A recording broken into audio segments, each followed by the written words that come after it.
Hi, everybody. My name is Leah Swanberg, and I am the founder of Canadian Fertility Consulting. And today's webinar topic is Surrogacy 101. I hope that as you enter this webinar, you come with curiosity, questions, and inquiry into the process of surrogacy, both for yourself and if you're partnered within your relationship, and that as you listen to these experts that have so graciously joined me today, that that you are comfortable to answer or to ask your questions in the comments section. We will do our best to answer them or to catch up with you post-webinar when you will be receiving communications both or from myself at CFC, as well as our guests, who we will go to the next slide and will have the opportunity to introduce themselves. So that's me. I'm Leah. I'm a mom of 5. I've been a surrogate and a donor and have the profound experience of sitting with surrogates at retreats hosted by Sacred Surrogacy, and have found this work to be so deeply meaningful, and am just again excited to be here with these folks. So Michelle is gone. Baden, do you want to go next? Introduce yourself. Sure. Hi, everyone. My name is Baden Colt. I am the founder of Not My Tummy, which is a marketing and communications firm for intended parents, where I help people tell their stories in new and unique ways. I'm also a mom by surrogacy myself. I have a 3-year-old and another one on the way, which we are expecting very, very soon. Having been through this process myself, I'm so grateful to be able to give back to everyone, and just to be a part of this and share my knowledge. Welcome. Jan?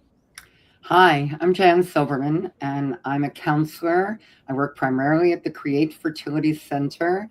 I have been working in the field of reproductive health for over 30 years and have been kind of fortunate to be able to see the evolution of fertility opportunities, many of which did not exist when I first started in this field, to many incredible ways to make families and incredible people to work with as we attempt to make these families. I myself am the mother of 2 children, well, 2 former children, they're adults now, through adoption, and lucky every day for what I've had, and also lucky in a weird way for some of the experiences that I had with my own infertility that got me to where I am today. Michelle, go for it. Thank you, Leah, and NCFC for the invitation to participate tonight. It's my pleasure to be here. My internet has dropped twice since this started. If it happens again, I'm just going to join from my phone, so bear with me. I am a fertility lawyer. My name is Michelle Flowerday. I'm a fertility lawyer based out of Toronto, but I work with people from all over the country and internationally. I started my fertility law practice in 2010, so I've been 16 years strong now. A couple of years ago, I launched a web application called Plaid Fertility Law, Plaid like the fabric, Plaid, and we use that in my practice to create surrogacy agreements. My passion is helping people build their families. Having my own kids was one of the best things that ever happened. So I bring that with me when I help others build their families. Amazing. Welcome. So we wanted to start as a collective group with various lived experiences to talk about what surrogacy is. And for myself, surrogacy was an opportunity for me to become pregnant, to help another family have a child. And through that process, I learned greatly about myself and about the fertility process. Learned all of the things about my reproductive health that I wish I had learned maybe in high school. I became very curious about it. And so for me, that is my overview as a surrogate about what surrogacy was for me. Baden, do you want to share what it has been for you? Yeah, I mean, to sound, this might sound a little cheesy, but for me, it was a dream come true and, a bit of a lifeline. As an intended parent, you are looking at this dream of having a baby or of having a family, or expanding your family, and you've hit a hurdle. Everyone's hurdle looks a little different. For me, it was not safe for me to carry. And I have been blessed with not just one child, but again, one on the way. And more than that, with an incredible relationship and friendship with my two surrogates and their families. I think one of the things that is often overlooked, but I hope we don't do a better job, I guess, of talking about it, is the relationship between surrogate and intended parents is more than just those parties. It is the friends and the family members and all of the kids getting together and building their own relationships. I think it is incredible. And that's not giving you a medical answer as to what is surrogacy, but that's what it feels like for me as an intended parent. Amazing. And Jan, for you? Surrogacy is an incredible, challenging road that you're imparting on, and you have to go into it with your eyes wide open, and you have to go into it knowing that there is an incredible opportunity to learn and support and be supported by so many others. But to say, as I always do, there are always little bumps in the road. And we all know as we age that we all have bumps in the road in all kinds of things.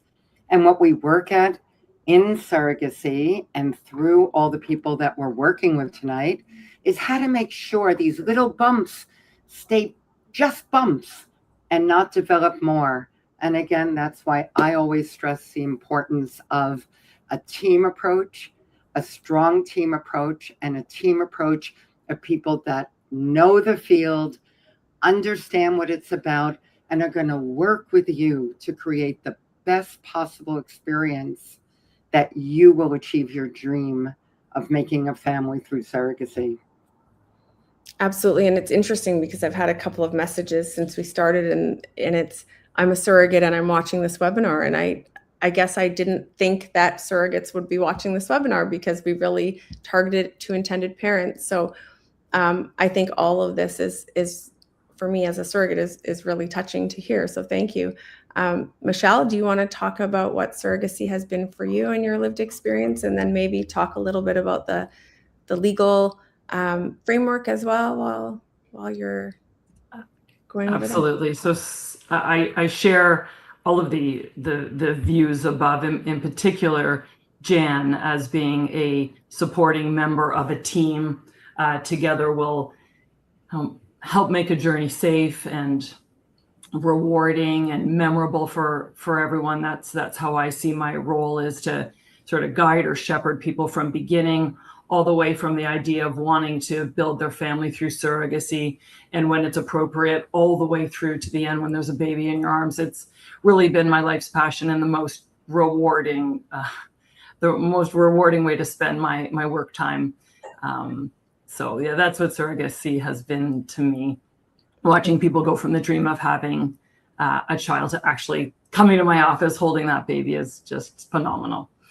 In terms of the legal framework, we've got so much to be proud of in Canada. We've got a lot of work to do still too, but we have a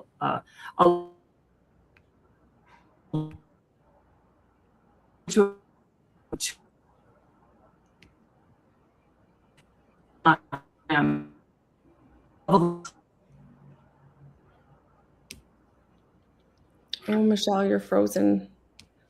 Gotta love technology. I know. Aaliyah, can you remove Michelle so she knows she's gone, like that she was frozen? Oh, perfect. Okay. We will come back to that. In terms Can I add something while Yes, we're waiting for please. Michelle to get back? which is Please. because I'm always struck that when people enter into surrogacy, they're coming from two often different, frameworks. For our same-sex couple, this is the wow, what we've wanted, what we've hoped for. We can't believe that we're going to have the opportunity to move in this direction. But the other side can also be, and maybe Baden can speak a bit to this, is that for heterosexual couples, for some, again, yes, there are medical reasons and other types of reasons why they're looking at this as their option. But for some of our heterosexual couples, they're going to go into this with a little bit of sadness, a little bit of grief initially, a little bit of what am I getting into?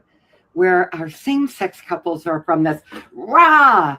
And I think one of the things that the agencies and Baden and people will work on is how do we mesh that and make it the best possible experience for both sides. See, perfect timing. Here's Michelle back. There you go, Michelle. We missed everything you said. Sorry about that. I've now hotspotted, so Okay, perfect.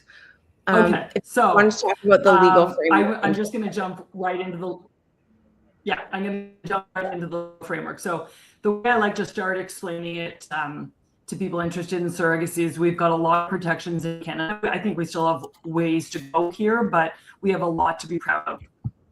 I like thinking about our legal framework as being divided into sort of two levels of legislation. At the federal level, we have a piece of legislation called the Assisted Human Reproduction Act, and that legislation is very robust. But for our purposes in this discussion tonight, what that legislation does is it provides that surrogacy is altruistic in Canada. We don't have a paid or compensated surrogate regime here. We have altruistic surrogacy. So that is my mnemonic strategy for everyone. Is at the federal level, we deal with finances. At the provincial level, we deal with legal parentage, so provincial parentage. Every province and territory across the country has legislation, or in some cases, frankly, fails to have legislation to deal with how parents are created through surrogacy, how donors are dealt with, how is parent defined, what makes the difference between who is and who is not a parent, because gestation and genetics often, certainly in our case, when we're talking about third-party reproduction, don't tell the whole story. Typically, it's intention that tells the story about who a child's parents are. So that's captured in our provincial legislation. So depending on where the birth takes place, that will determine what the post-birth legal parentage looks like. So at the federal level, we deal with the money. At the provincial level, and that's defined, again, where the birth takes place. At the provincial level, we deal with birth certificates and whose name's going to be on it. Michelle, a question's come in, and I think if it would probably be most topical to address it now. Can you address specifically Quebec, sure. as I often hear that mothers in Quebec have to have a surrogate in Ontario? Surrogacy in Quebec is complicated. It changed a couple of years ago. Surrogacy in Quebec is intended to be for Quebecers. In order to pursue a surrogacy project in Quebec as an intended parent, you need to have lived there for a year. So with a surrogate who's in Quebec. Now, intended parents there are jurisdictions that are approved where intended parents from Quebec can go to build their family. There's a very specific process that must be followed. The government of Quebec has created this portal. You sign into the portal, follow your journey all the way through. You'll have your contract approved. Frankly, they look at some reimbursements. They're involved in legal parentage. If you're an intended parent, who lives outside of Quebec, you are very unlikely to pursue your surrogacy journey in Quebec, unless your surrogate, is right on the border of Ontario, is prepared to move to Ontario, or there's some sort of extraordinary circumstances that's going to guarantee a birth outside of Quebec. You are likely looking to build your family through surrogacy somewhere else in Canada, not Quebec.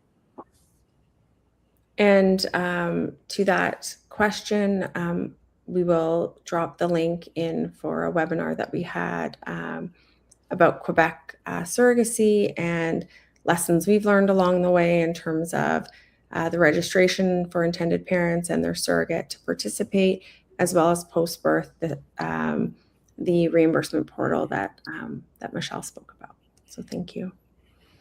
In terms of the financial framework in Canada, we have an altruistic system, which often gets confused with free. And my belief is surrogacy everywhere is altruistic, whether the surrogate is being paid or not. And the law is clear.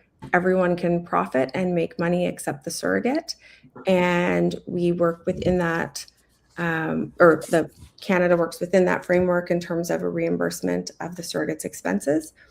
And whether you are working with an agency or independently, there are great lawyers who are guiding intended parents through sort of a worksheet approach to keep track of expenses as Health Canada requires. Health Canada oversees agencies, and I guess intended parents that go independently could be asked for their receipts. But thus far, the process of reimbursement has worked in Canada, and I know that when we've spoken to surrogates and when we've looked at surrogates' motivations, we as an organization haven't seen it be financial, and so as you begin to look at the process, we really suggest that intended parents talk to a lawyer about what is legal and what isn't around reimbursement. Talk to your clinic about what the costs could be there, and then talk to your surrogate or an agency or whomever you're going to manage that with to look at what that particular surrogate's expenses could be. And I know Baden has some information about different financial opportunities available to Canadians to cover some expenses. Yeah, so I'll jump in a little bit on that. Depending on where you are provincially, if you reside in Canada and you're not pursuing this as an international intended parent, some provinces have tax credits or programs that offer support for IVF.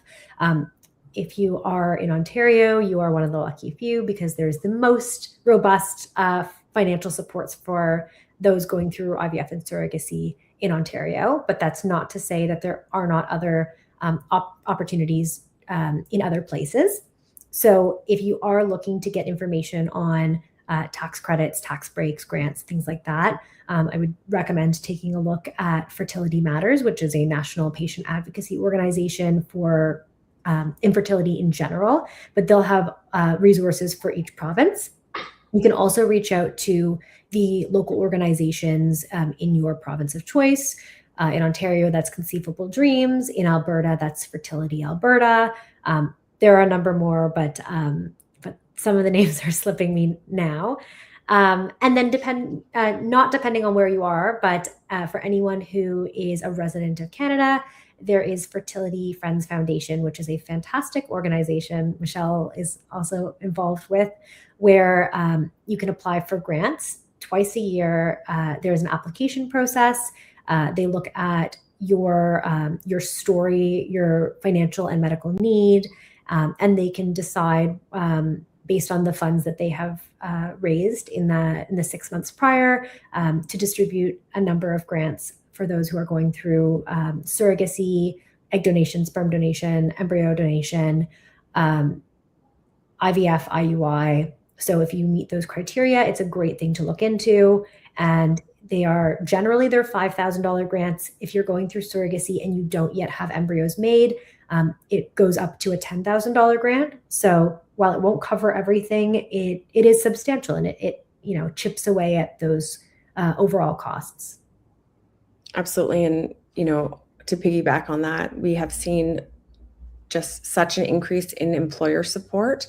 It's not there quite yet in terms of full employer support and, all companies offering, but Carrot offers great benefits to employers, as well as many companies now are really looking to attract young talent or young staff, and fertility benefits seem to be one of the leading ways that they're doing that. And so, as you are, switching jobs, as you are, talking to HR about your benefits, definitely asking the question, are alternative family building funds available in any way, whether paid for or not? But we always suggest asking early, because there's often a 3-month sort of time delay on when you can access once you've applied. So definitely check in that way as well. Leah, Okay, do you Michelle. want me to jump into a little bit Totally missed that. about do you want me to jump into a little bit about reimbursements and sort of technically how they work? Because people often say to me, like, how does it really work? How do we keep track? Should I dive into that for a sec? I was just going to get you to answer the questions if you could, because there's 2 legal questions on the comments. Absolutely. So, for parents in the US, after the baby is born, are you able to help get all necessary documents and steps to help the baby get back to the US?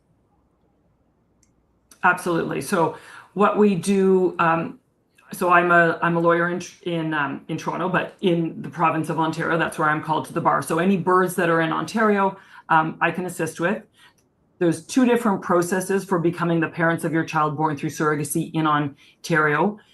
There's one process called the administrative process, and there's 3 criteria you need to meet in order to qualify for the admin process. With the admin process, all you're getting is birth certificates with your name as parent or parents. Mother, father, parent are the choices. There's those 3 criteria are that you have a surrogacy agreement. Both sides had independent legal advice, and it was signed prior to the date of conception. If so, it's a more streamlined, more efficient process. If you need a court order, because your home jurisdiction needs to see a judgment declaring that you're the parents, your surrogate is not, we have a judicial process. Those who don't qualify for the admin must proceed then by way of the judicial process, which will then produce a court order and birth certificate. So anytime there's a birth in Ontario, that's what I do, what my office assists with. Thank you. And there's a growing number of U.S. Residents who are coming to Canada to pursue surrogacy, given some of the unstable legislation state to state. And so we are seeing quite an uptick, and it's really interesting. And we feel close, or the surrogates I've talked to who are caring for U.S. Families feel really close and connected and really committed to supporting them to have a child here without sort of some of the ongoing risks. Next question. Thank you. Very grateful to be a part of this. We have lost 7 little ones over the past 5 years. I live in London and work in the NHS UK. Is it still possible to go through surrogacy in Canada? Yeah, it absolutely is. Canada is open to all intended parents around the world, and many of the clients that come to Canada do so after accessing fertility care in other countries that may have not been able to support their needs, whether surrogacy or otherwise. The next question, is there any Olivia, I love this question. And Baden, I'm actually going to get you to answer this. Baden, is there any surrogates that are okay that the parents live close to her, like being a neighbor and providing food to her on a daily basis? So that's a great question. First of all, you're not obligated to go over and cook in her kitchen for her. I'll start with that. But the relationship between intended parents and the surrogate and the family that she has, it will differ from person to person, because at its core, surrogacy is just a relationship. And the way that you would have a friendship, and you might have two different friends and you have different relationships with both of them. Some of them might be really welcoming for you to come over and bake cookies with them and do everything. Others might want a little bit more personal space. It really just depends on who they are, who you are, and the friendship and foundation that you've laid from the beginning. I'll give you a little bit of the personal. So I've had two different surrogates. I'm incredibly close with both of them. They neither lives in my direct neighborhood. One is about 2 hours away, and the other is about 45 minutes away. And while I'm not over at their houses all the time, I see them regularly, and not just for appointments. So one thing a lot of people will talk out from the beginning when they're considering whether to match is expectations on, will we be attending all the appointments together, or is it just going to be a few milestone appointments? It's easier, obviously, if you live within driving distance from your surrogate to attend all the appointments together. And I've been fortunate that I haven't missed an appointment yet. Obviously, more logistically challenging if you are a plane ride away. But you also don't have to feel like it's only appointments that bring you together. I've gone and seen baseball games with one of my surrogates. I've gone to the Toronto baby show with another. We go and do fun girl things because they're my friends and I want to spend time with them.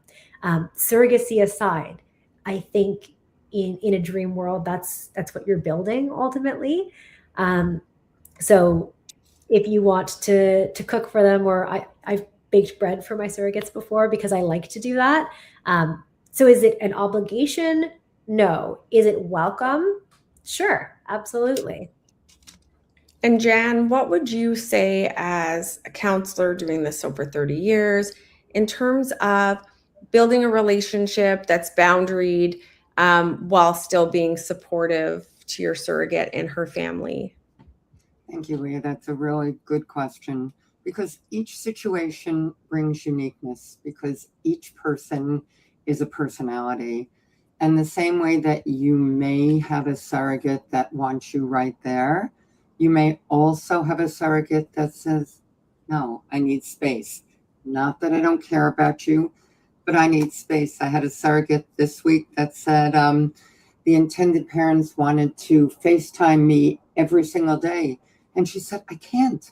I'm too busy, but I'm more than happy to FaceTime once a week. So what I really believe is that you go into this with realistic expectations, and that also you take advantage of one of the finest aspects of CFC's matching program, which is that you have an opportunity to create, you get to know one another. And in that getting to know one another, you get to figure out, what do you need? What do you need? Because as I always say, it's never all about you as the intended parent, and it's never all about the surrogate. To make it work, we have to work together.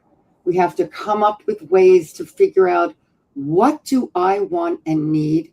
And is it consistent with what she is able to offer and provide for me? And that really, really will vary. And that's why if I pick out the one thing that I would say is the most important piece from my perspective as a counselor, is communication. I cannot stress the need that you feel that you can communicate with your surrogate, and that your surrogate can communicate with you.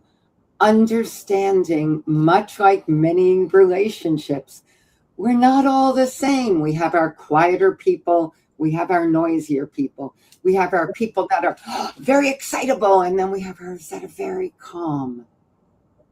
And we have to figure out, can we work together with this?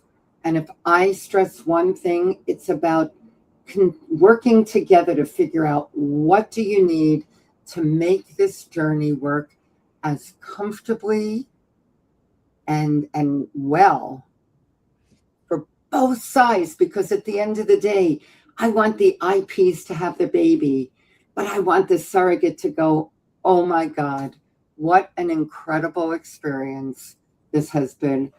And I will say, and I have no doubt that the other people on this panel will agree, that the overwhelming majority of them are just breathtaking examples of people learning to work together and be there for one another and to create these miracles. Overwhelming majority. Absolutely. Thank you. Aaliyah, do you want to go to the next slide? So when we look at the surrogacy journey, and those of you with questions, I'm going to get to when it gets into the spot for them, or the slide that will sort of address it. You know, Aaliyah and I put these slides together, you know, a little while ago, and then I had these intended parents that we began working with, and they had worked with Baden ahead of working with us, which we often have intended parents work with Baden through, you know, further into their program if they've had a setback and they're trying to sort of reinvent themselves through a rematch. And these people had worked with her, you know, ahead of time, and they came into the program and they matched immediately based on their ability to share of themselves in a deeply personal way, sharing their family members, sharing who they were. And in that, we are going to rewrite these slides next time and say that ahead of screening, I think, and very importantly, is, you know, looking at your surrogacy journey, making agreements with yourself around non-negotiables, whether it's your views on termination, your views on relationship, location of the surrogate, type of contact during and after, and then having your partner make those, you know, agreements with themselves, come together, make those agreements so that you can make those agreements with the surrogate.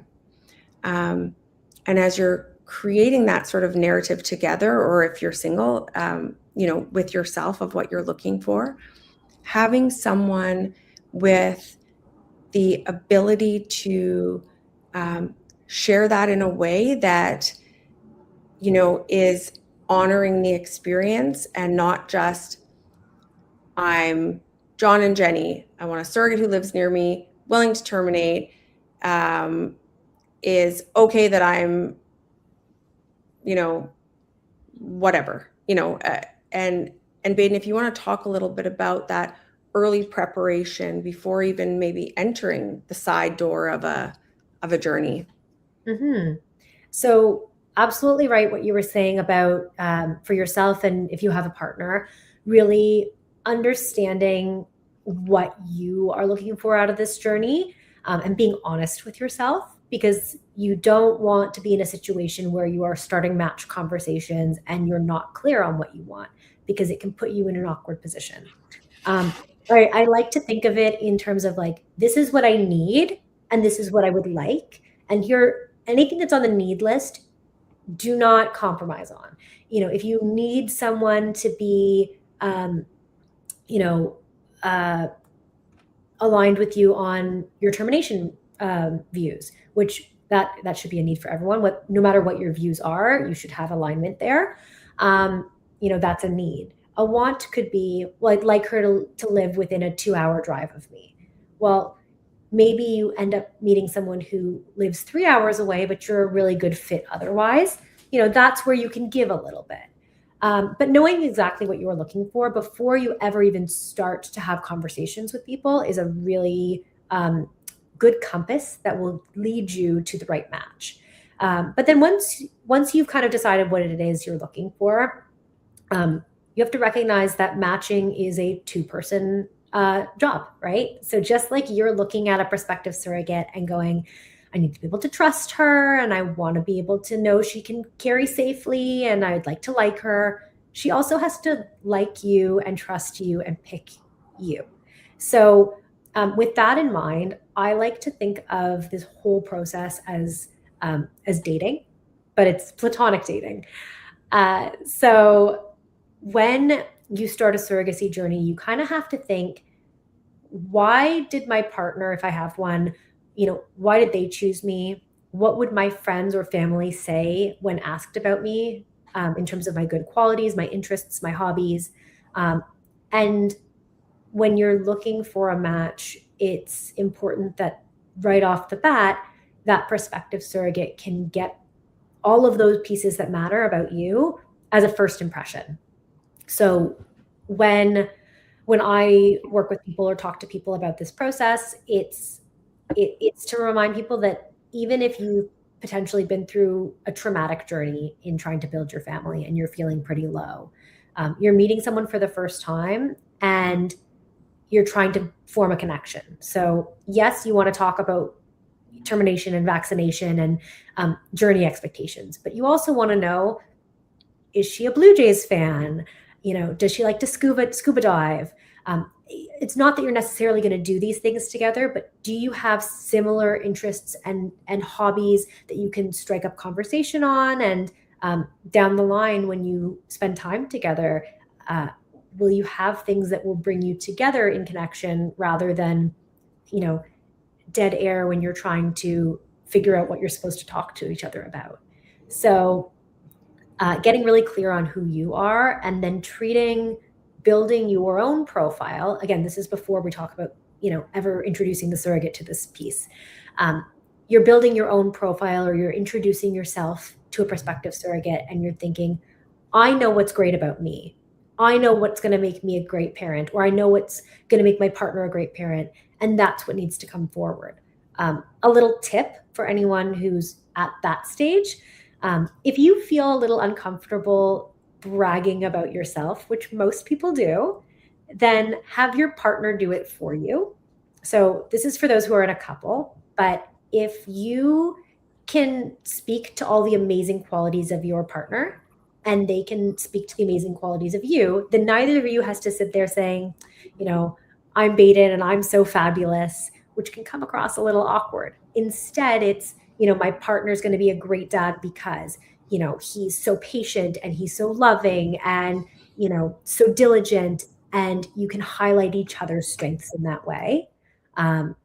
Also allowing for your love for one another to really shine through in a way that's going to, you would hope, captivate a prospective surrogate in knowing how much love you have to give the people in your family. It's only when you present yourself in that way will you ever get to these next steps on the slide of, screening surrogates and actually forming a match. But you have to be able to put your own best foot forward first. Absolutely. And so, once people are ready, and they begin to look at a surrogate, whether through an agency or independently, really understanding your fertility clinic or doctor's requirements to work with a surrogate, understanding from a legal perspective what your lawyer says flies, whether it's the location, whether it is how, if the surrogate is married or partnered or single, based on the country that you're located in. So really understanding all of those screening pieces before, because there's nothing more heartbreaking than building this intimate, beautiful relationship that then crashes on my clinic says, my lawyer says, and so having that really down pat. We talked about matching and, having those shared values. Surrogates will come to you at various stages of screening. Some may have already seen their family doctor and gotten blood work done. Some may be new to the process and are going to meet with your fertility doctor directly. Either way, they will go through that process, and you will begin to move through that. And then once you're your surrogate is medically cleared and through that process, Michelle or a lawyer where you're located will step in. And Michelle, if you want to talk about sort of the top 5 things that are considered in the legal agreement, that would be fantastic. Super. So we typically will start the surrogacy agreement when your surrogate's been medically cleared, when your surrogate has done their implications counseling with someone like Jan. Then we get the thumbs up and we know we're ready to sort of invest the time and the energy and all that it takes to put a surrogacy agreement into place. It's a very thorough agreement. It covers many aspects of the surrogacy agreement. And I've been doing this for so long now that over the years, of course, I've added in as situations have arisen. 5 top things. Of course, everyone wants to know about the reimbursement. So it will carefully detail the reimbursements. What is the maximum amount your surrogate might be able to spend in a particular category? What are the categories of reimbursements? How are those expenses sort of proven or written down and kept track of? That is all very thoroughly dealt with in the surrogacy agreement. And it's a negotiation. I mean, typically the parties come to this having a sense already of what the financial piece is going to look like. As Leah said, it's altruistic, but it's not free, and it's really important to talk about the money. It impacts the intended parents and it impacts the surrogate. I always say, although money's not the most important thing and surrogates aren't here for the money, it's really important that we get that right and very thoroughly. Another important section is, the confidentiality section. Some people want to be very public. They want to celebrate their journey, whether it's on the IP side or the surrogate side. I think having a meeting of the minds on how public someone is going to feel, how comfortable they're going to feel being public is an important thing to capture in the surrogacy agreement. There may be reasons to be public. Maybe you're working with a surrogate who really wants to celebrate the journey, share it with everyone. Or maybe you're an intended parent who is from a jurisdiction where surrogacy is prohibited, or maybe you're a very private person. So I think getting the confidentiality piece right is important. I've seen relationships have bumps in the road around the issue of confidentiality. Certainly prenatal obligations, all of the things that a surrogate may want to do, testing, screening, procedures, understanding travel restrictions, because legal parentage is provincial. There are times in the surrogacy journey during the pregnancy that the preference is surrogate stays put in the province she's in or that they're in so that they can deliver in that province. So all of those prenatal obligations are important. We talk about some other protections. There's multiple types of insurance that are involved in a journey, whether it's life insurance for a surrogate, employment insurance, which is one of the federal programs we have here in Canada, which will supplement income, whether it's insurance for a child, newborn insurance, what else? Disability insurance. So there's a whole section on the different types of insurance products that can protect the journey. And then, gosh, there's so many other ones, but what's another? Look at the termination section, the life support section, making sure your surrogate has a will. I mean, the surrogacy agreement certainly addresses some of the difficult issues. We deal with those pretty head on in the agreement. Thank you, Michelle. And once the clinic gets a document from the lawyer, the legal team saying, yes, contracts are in place, in Canada, it's fundamental that surrogates have representation, as do intended parents, and that's independent of one another, not because it is a not because it's a we're going to win. It's because the industry that is regulating itself in many ways truly believes that this is important, that all parties have independent legal advice and that all parties have independent counseling to really address any psychosocial issues that may come up. And it really keeps everyone's safe, as they go through this process. Because while Health Canada and, the payment of a surrogate as intended parents or an agency is, 10 years in jail or a $500,000 fine, the surrogate is risking something so much greater by participating in one of the most dangerous things a woman can do in 2026, which is, have a child. So, we want to make sure that everyone is protected and supported through that process. So once that, terrible, sorry, Michelle, but legal process is over, we're back in business, embryo transfer, pregnancy, showing up for one another, intended parent and surrogate, being involved together, hopefully, either through technology or in person, to really commit and connect as this child grows. One thing we say a lot is taking care of your surrogate is taking care of your baby. And we are seeing that done well so often. It's just so beautiful. Let's get to the next slide.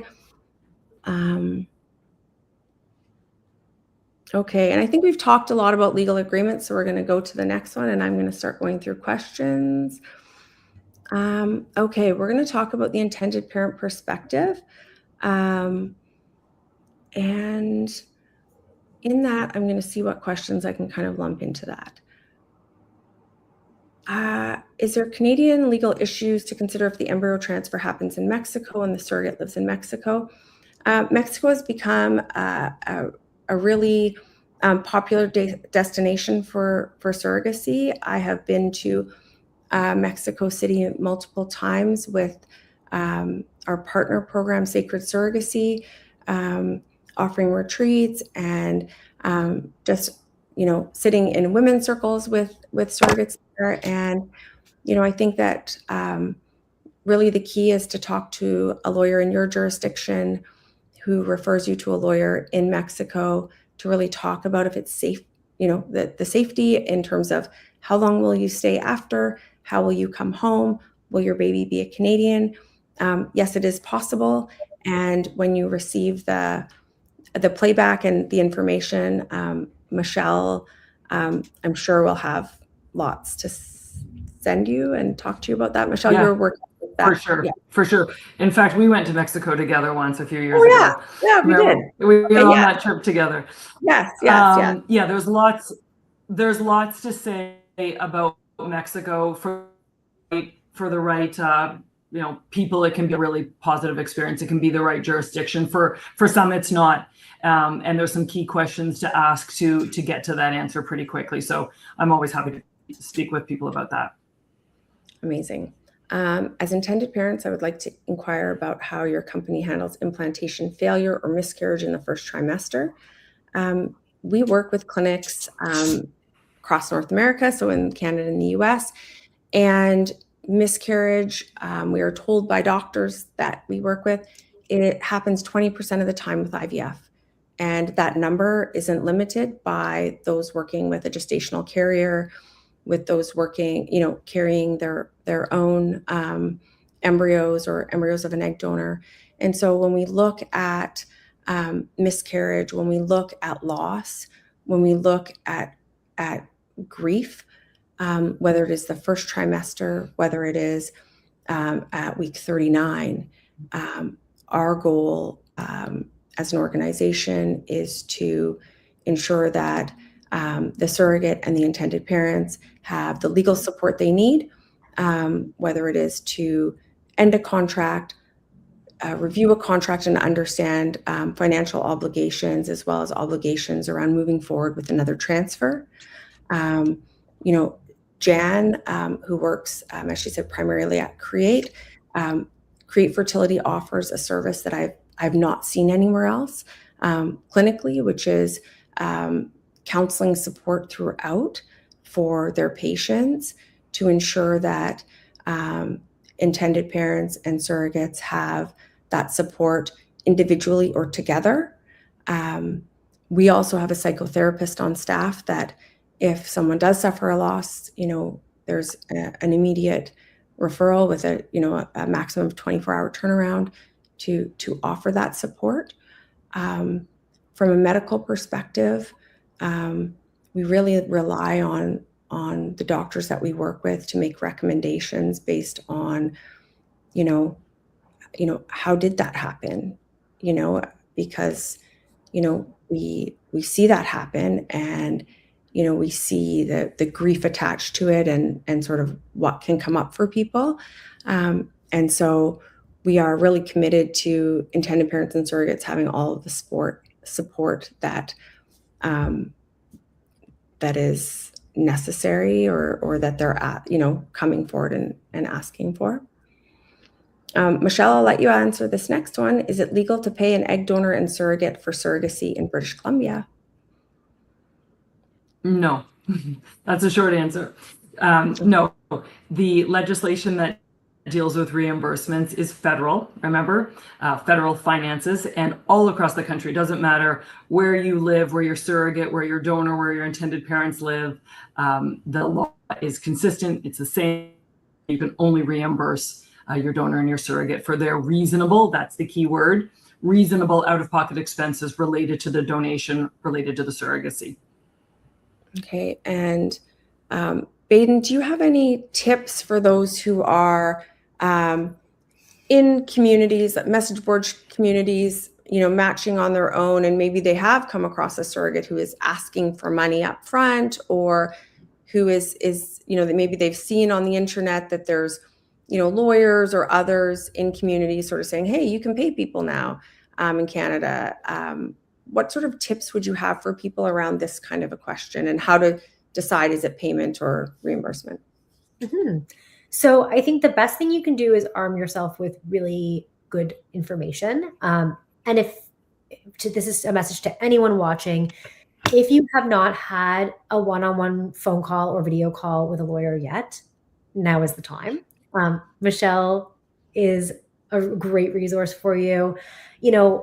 When you have a conversation with a lawyer and say, what are my obligations under the AHRA, and what are the red flags? That is going to arm you with the ability to protect yourself from A, scams, B, people who have the wrong information. I'll be honest, as a Canadian, we get most of our media from the US, which has a model of surrogacy that in most states allows compensation. So it might not be that a woman who's asking for a certain compensation is doing so from a malicious place. She might genuinely not know that that is not allowed. So you don't have to immediately get defensive, but you do have to know what the rules are and be able to correct and say, thanks so much for reaching out. That's really sweet that you're considering surrogacy. The laws around surrogacy in Canada allow for this. They don't allow for that. I'm happy to put you in touch with a lawyer who you might want to talk to. Otherwise, you can send them the link to the AHRA and the guidance documents. They're right there on the government website, so very easy to find, but you can send them the links. But if you know what's allowed and what's not allowed, I can get if you're coming from a place of desperation saying, oh, someone's finally reached out to me. But whether it is someone asking you to do something illegal, or whether it's someone who you just don't feel you can build good trust with, we as intended parents should not match out of desperation. We should match out of empowerment and feeling really good about the process. And that's what's going to set you up for a good, healthy, safe journey, and one that after your baby is born, that you'll want to retain that relationship with your surrogate and her family. And you'll feel good talking to your child about those people who were a part of the story of them coming to be. I always said before I ever matched that I had every intention to put my surrogate or surrogates on a bit of a pedestal when I talked about them to my kids. And so I would only ever match with someone who I felt was deserving of that pedestal. So that's really the way that you should view matching. And like I said, if you're going on message boards, if you are connecting with people out in the world and they are saying, oh, I would do it, but I would do it for $50,000. It doesn't have to be a fight. It doesn't have to be an argument. It's just, you might not be aware. There's actually some restrictions in Canada. That's not how we do things here. But happy to give you more information if you're still interested in learning more. Perfect. Jan, this next question I would love for you to answer because you've been doing this longer than, I'm going to say all of us maybe put together, close to. If the surrogate violates important lifestyle or health-related terms in an agreement, what legal remedies do we have?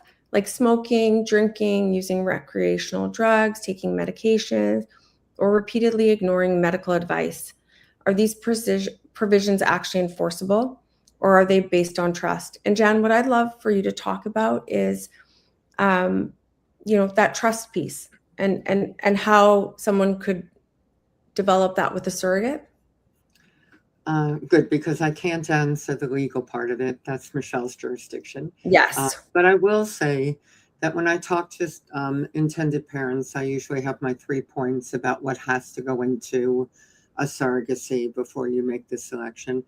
And I do have to say, Baden, that as much as I agree with you, we all know that there are some intended parents that have been looking and waiting, or things haven't worked out, and they do get that sense of desperation. And I agree with you completely. But to say that it doesn't exist, it does. They want this so badly, and they've tried. So I just want to add that we hear that, and we know that, and we want to still protect you from not trusting your gut and not feeling that the surrogate that you are matched with and the intended parent that the surrogates are matched with is not a good fit. So to that, I have my 3 factors, my 3-legged stool. My first leg I've already talked about, which is good communication, which I can, again, never stress. To me, there should be nothing that an intended parent cannot ask a surrogate about regarding the health of the baby, about the baby. I think there are restrictions that we have to be mindful of, the privacy of a surrogate. And so certainly it's not always your business as to where they went that weekend, with their husband. But I'm just suggesting that the communication part. So that's my stool, to start with communication. And then my other leg is going to be mutual respect. I think that's huge. The intended parent has to understand a surrogate is not a hired uterus. I cannot stress this enough. Will she always be your friend? No, not necessarily. May it turn out to be an incredible relationship? Absolutely. But it may also just turn out that she did something that has made her feel amazing, and now she's ready to move on to the next part of her own life. But mutual respect to me means that she's not a hired uterus, and that intended parents are not Mr. and Mrs. or Mr. and Mr. Moneybags. So we want to be respectful of one another. And I think that's really important. And I will always stress to intended parents, never make promises that you cannot keep. Always, always better to surprise than to disappoint. Don't say you're going to show up for every appointment, because if you live across the country, you are not going to show up for every appointment. But your surrogate may know and may say, you know what? I'm going to bring you in on my WhatsApp or whatever it may be. So my mutual respect is my next part of my leg. And then the third part of my leg, and I got this from a surrogate because you get your best information from surrogates, trust me, who said, yeah, Jen, respect. I get it. Right. They said, it's more than that. You have to feel a sense of trust. You have to trust your surrogate, and you have to trust your intended parents. So when Leah raises the question of, what if not, the question is raised that what if they start smoking? What if they use drugs? Again, Michelle can talk to the legality of it, but I can say something in you has to feel a sense of trust about it. And I will tell you that from a counseling perspective, when we do our assessments, we are checking into this. So are the nurses, so are the doctors. We are looking at it on various levels. But with privacy rules, we cannot I cannot tell you that after she passes her screening and is cleared to go, that she doesn't start smoking again. I can't tell you that, with clarity, but I can tell you that you can, through communication, through talking, how do you cope with stress? What happens when you're feeling, and we have those conversations as counselors, and you can have those conversations and share, how do you cope when you are feeling X, Y, or Z, right? And vice versa. And then invite and share from your perspective. Well, this is what I do. Because again, you're trying not to create a hierarchical relationship. We are not like this. You're at this together. You're working on this together, not trying to control, but trying to be respectful and trusting of one another. Absolutely. And I think, working with thousands of surrogates, over 20 years, you know, one thing sort of often comes to mind is,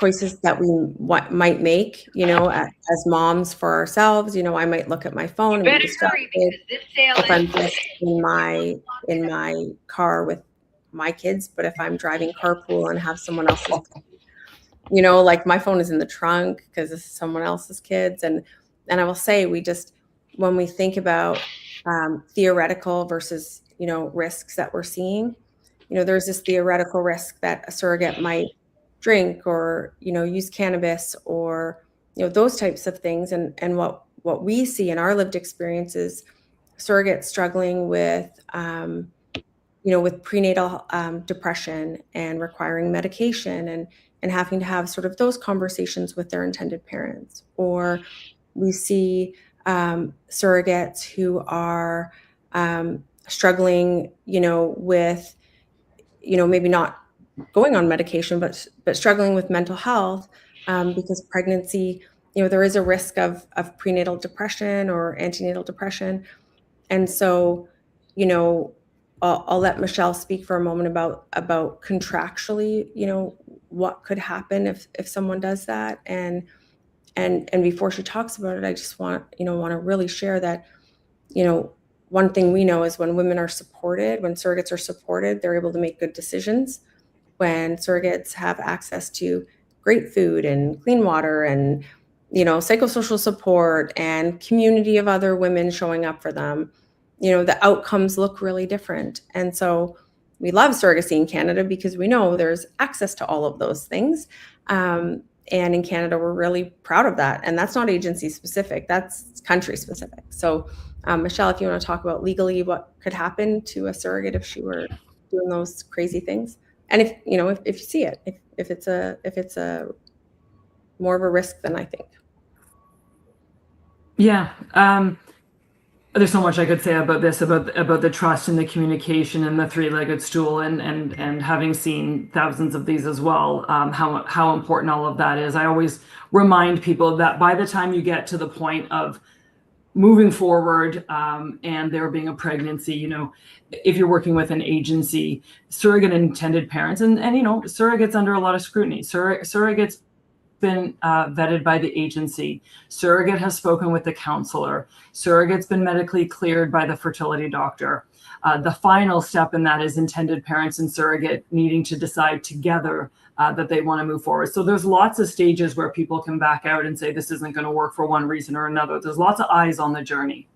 But let's say we do get to a situation where there's been a breach. I mean, the way agreements are drafted, we don't build in consequences into the agreement. There's too many permutations and combinations of things that could happen that we cannot possibly, even though I've said the surrogacy agreement's really thorough, really robust, we've almost thought of everything. What we haven't thought of is every single thing that can go wrong in a surrogacy agreement. But what it does say is what the expectations are. Every surrogacy agreement has a section that does talk about material breach. And there's a couple of different types of breaches. We have minor breaches, okay? A minor breach might be surrogate changes their contact information, or intended parents change their contact information. The agreement says that they should update the other immediately if there's a change in contact information, because they should always be able to get a hold of each other. Let's say one person doesn't do that as quickly as they should have. That's a breach of the agreement. But there's no damages, presumably, in my made-up scenario. No one's going to sue on that. A scenario where there are damages, where something serious happens, where it's something irreversible, that is going to need to go in front of a third-party adjudicator, and who's going to look at what were the outcomes, what are the damages. We never want to get there, obviously. That's why there's this whole foundation of support laid out, set up, ready to help people never arrive at that. We don't see a lot of that in Canada. Very, very rarely. I can think of maybe one or two cases, and some of them are more recent, where there has been, a third-party adjudicator involved. But every surrogacy agreement will have a material breach section. It'll be up to somebody else to determine whether or not that breach has happened, and then what's the fallout of that. Absolutely. Thank you. And I think it's, it is so important to rely on, Health Canada's, legislation and documentation, and, intended parents have this, this question, I don't want to say question period because it won't make sense to people outside of Canada, but this opportunity to inquire with them to ensure that they are on the right side of the legislation. They have the opportunity to work with their lawyer to make sure that their contract that's drafted, supports communication and open dialogue with that surrogate. Okay. What would the estimate cost be to cover expense legally, fertility, medical treatment aside, the reimbursements? That question is great in terms of cost, and you'll receive some information. Aaliyah, if you could link in Budget versus Reality webinar talking about surrogacy in Canada, that talks about all of the costs in terms of, clinical, legal, newborn insurance for those coming from outside of Canada, because respecting our healthcare is so important to all of us Canadians, as well as other costs there. That would be great. Next, can you speak about the recent Toronto Star article about your organization, including expenses for alcohol?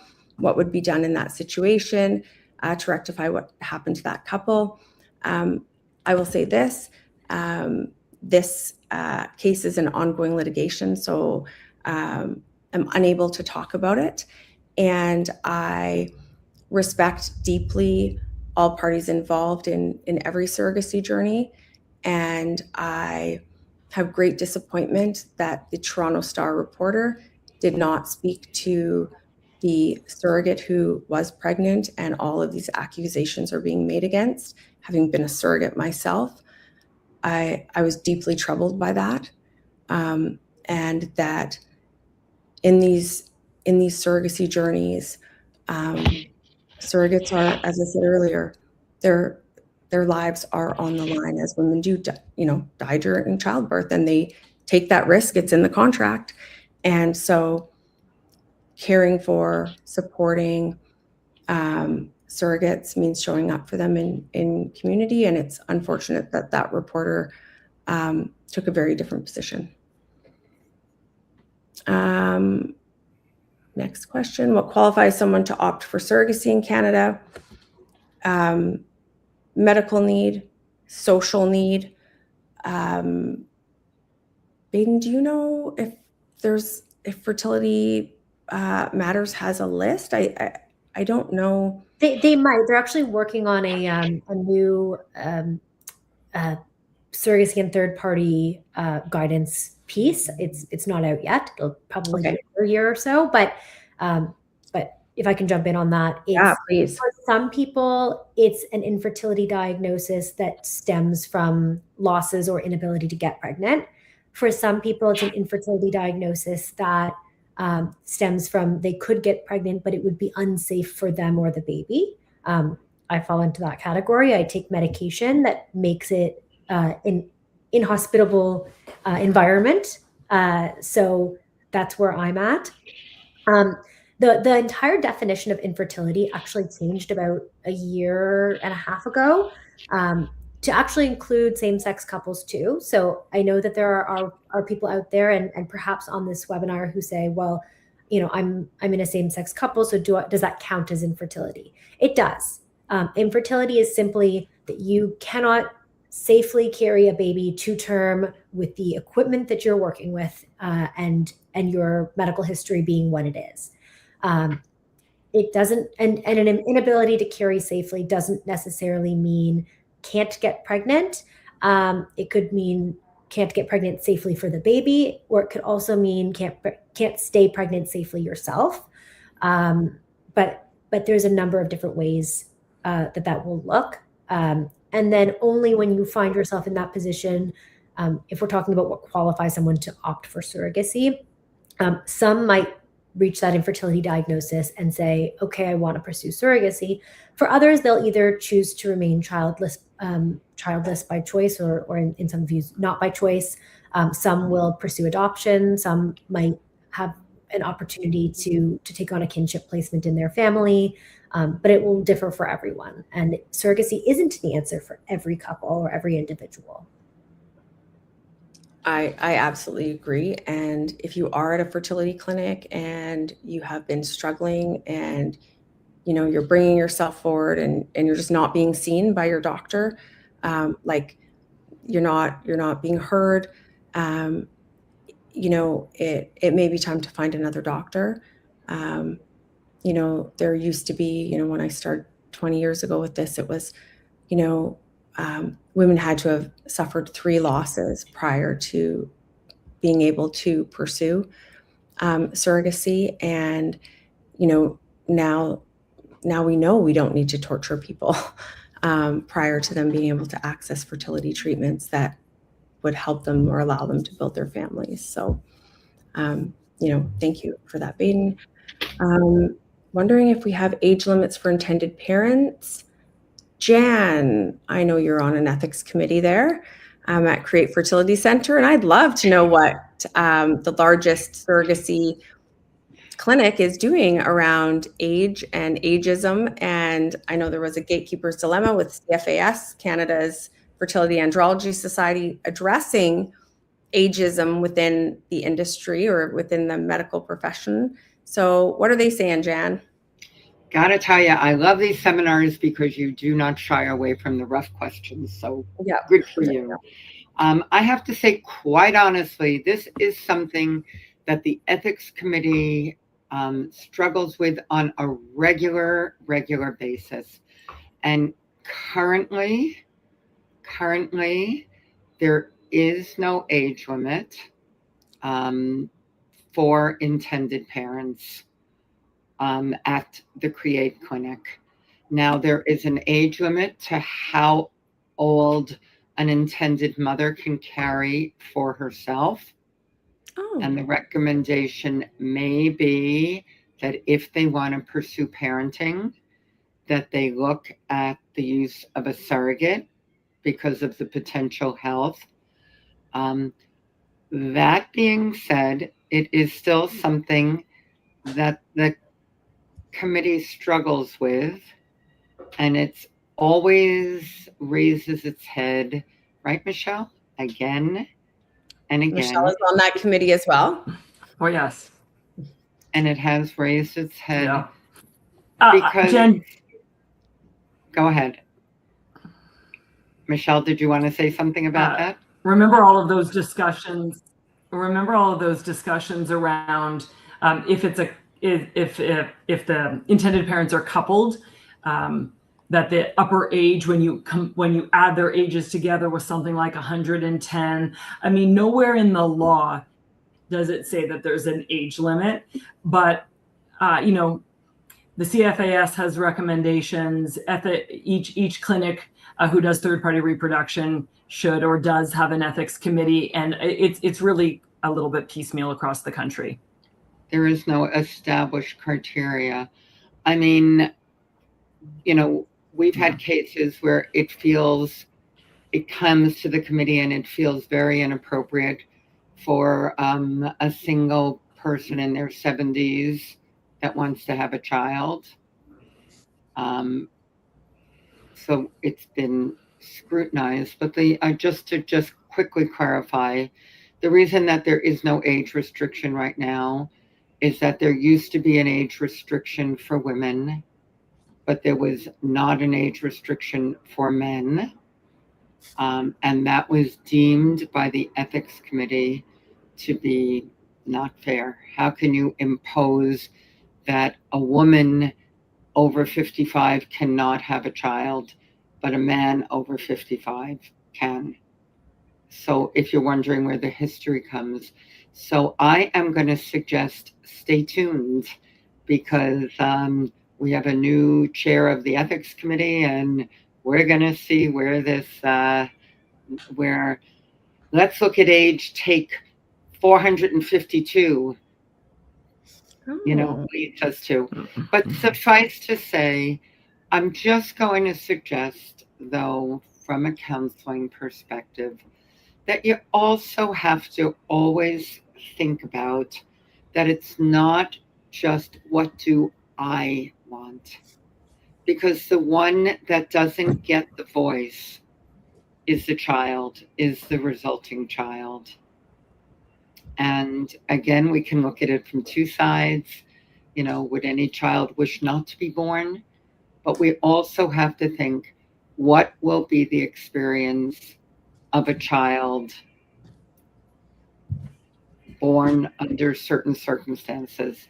So I think you have to do a lot of really careful examination. That is part of what the counselors will help people tease out a little bit. But do your homework. I think we have to do some real good thinking about, what is going to be in my best interest, if I have a partner, in my partner's best interest, but also what would it be like for a child whose surrogate gives birth to a baby when the parents are in their 60s.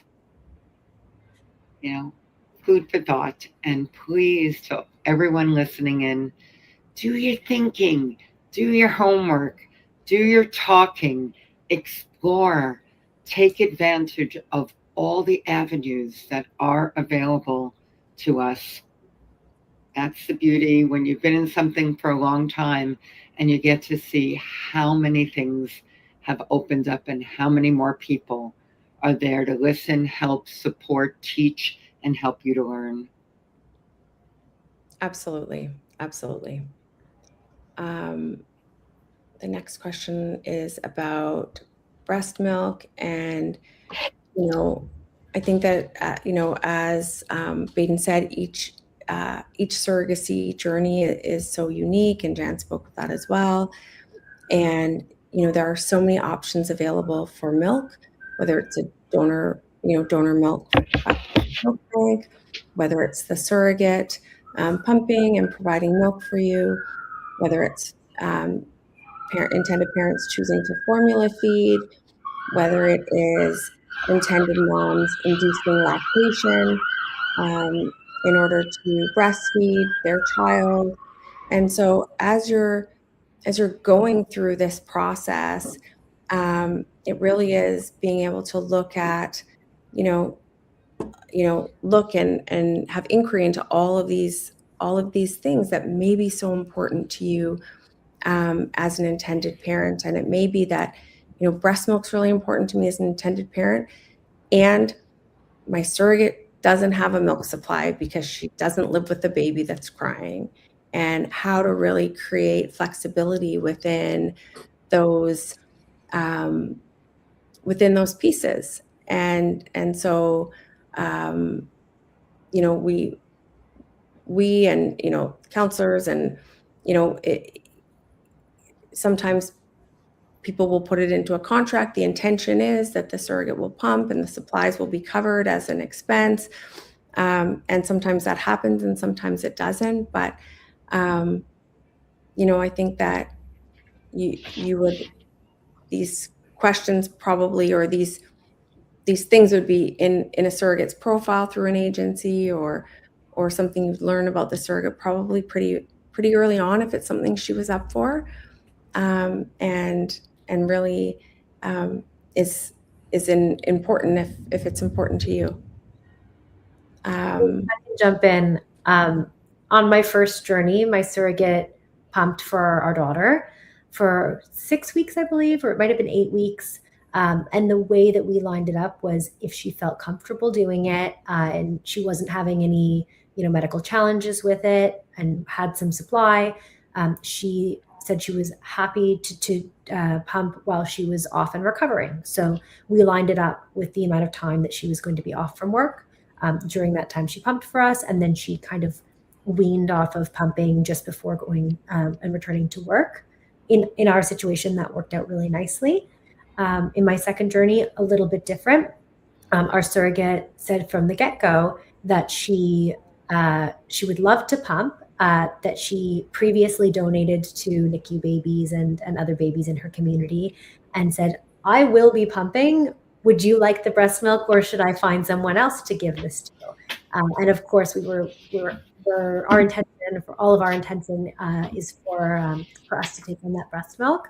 Now, depending on where you live, you may have to figure out the logistics of, driving to your surrogate and collecting that breast milk or shipping it. There is shipping offered through certain companies, and you'd have to look at the specifics for where you are. There used to be an ability to have your surrogate send the breast milk over and have it like freeze dried and powdered, and then have that sent to you. That's on hiatus right now in Canada because of our dairy restrictions, and for some reason the company is being told to follow the same regulations as dairy cows. So that's a bit of a challenge. But if you are close enough or within shipping distance, it's definitely a conversation you can have, and can be a really good excuse to hang out with your surrogate after the birth. Absolutely. Absolutely. And I just want to add, Leah, just one more thing about the breastfeeding. It is one of those things that I also add that you talk about when you're in that getting to know, explore their feelings about it, at least get a sense. Because to me, it doesn't necessarily mean what it'll be exactly at the end, but you get a feel where many surrogates will say, "Oh, I would love to be able to." And I get others that say, "No, I never produced enough for my children. I know it." But it's a nice thing that you're not surprised at the end that, "What? I just assumed." And the more we can demystify, and the more that we can at least have those conversations, all the better for both sides. Absolutely. And, whether it is an intended mom who's not comfortable with the surrogate breastfeeding directly, or, wants to formula feed right off the bat, or is traveling to another community once they have their baby, or traveling back to their community with their baby. It, like many other decisions, as, whether someone is going to have a vaginal delivery or a C-section, or whether, they want to access acupuncture through the time, at the time of transfer.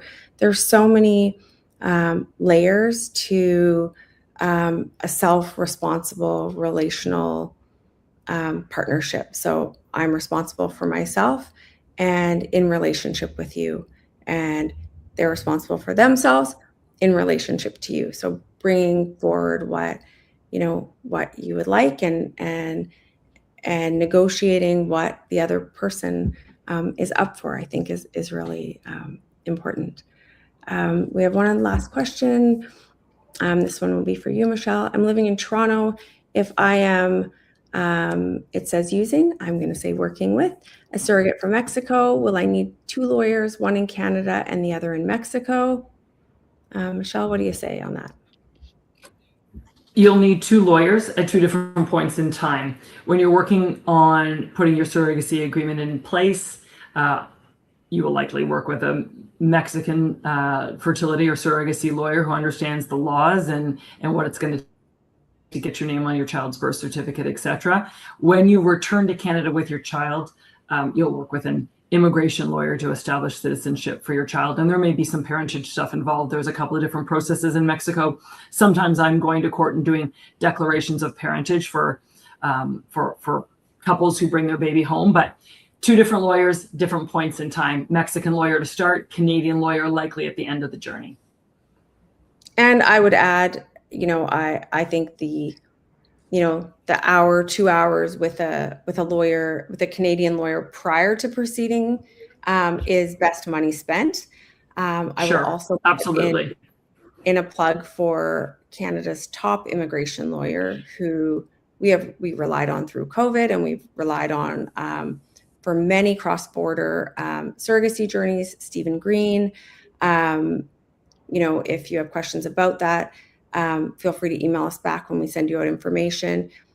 He truly is fantastic and has counterparts in the US, as well as contacts in Mexico around the immigration process, and has supported many clients who are coming home from Mexico to expedite their process and have them home sooner rather than later. So definitely a little plug for Stephen, because he is fantastic. Okay, that seems to be all of the questions. Guests, is there anything that you think people curious about surrogacy should know, has changed, is something that's come up for you over this last, oh my gosh, hour and a half? From our experience, how long does the process take to get home? From Mexico, I have seen people come home in as short as 3 weeks and as long as 9, depending upon when their baby is born and in what state in Mexico, and whether or not the courts are sitting during that time. Michelle, is that I've seen a little bit longer. I've seen up to 3 months in a couple of jurisdictions, but as quick as 3 weeks.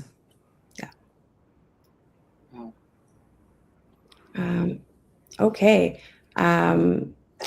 Ladies, anything that we left on the table that you would like to address or talk about? I guess just from the intended parent perspective, I think obviously a huge part of surrogacy happens through the clinics and with your lawyer, but I hope people realize it's not an overly medical or an overly legal process to go through. I certainly was nervous about that when I was getting my start on my first journey. And what I will say is that working with fertility lawyers is a pleasure, not a terrible, scary thing. They don't bite. And the agreements are long, but they're thorough. And they're long because they're meant to be in your and your surrogate's best interests. The lawyers are not adversarial with each other. They work together all the time to put together these agreements. So it's not a scary process. They really will guide you through the whole thing, and it's not so bad. And then as for being in the clinic, of course, if you get jitters about going through IVF, or you've had a traumatic experience and it makes you nervous, some of that anxiety will still exist when your surrogate is going through a transfer or through the screening process. But it doesn't have to be a scary process either. It can be quite exciting. All of these things, whether it's legal contracts or transfer or the start of meds or achieving a pregnancy, they are all small things that you can celebrate, and really achievements that you have with your whole team.